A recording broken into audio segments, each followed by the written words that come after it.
that's bright.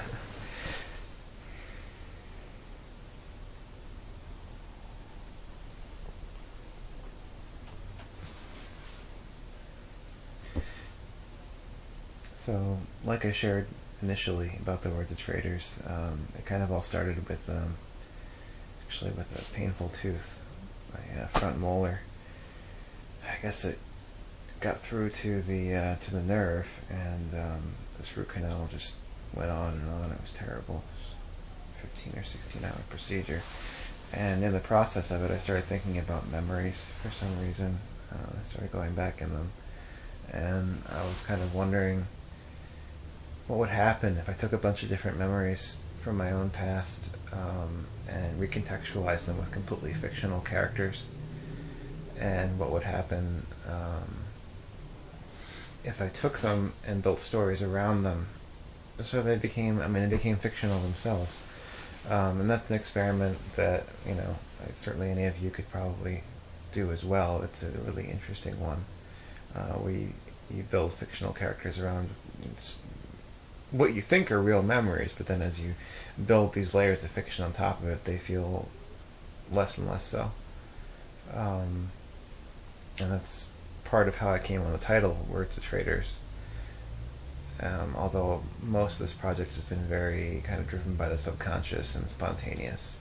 I've had a lot of projects in the past, novels, like A Fallen Nation Party at the World's End was plotted out, scene by scene. We planned everything with it. Jason and I basically used this kitchen table as a whiteboard, and we wrote it first as a screenplay, so it's kind of inevitable that when you're writing a screenplay, it's architecture.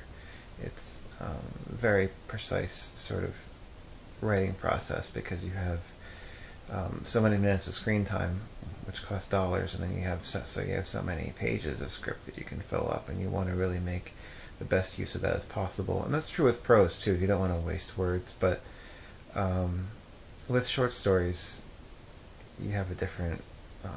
I don't know. At least with this project in particular, I was thinking more about character and less about that sort of tight scripting approach. That was probably also influenced by a lot of Japanese fiction that I've been reading, which I can't say was an influence so much as the fact that it's just like those projects or those books. Murakami is probably the most well-known of the stuff that I've been reading. It's Japanese.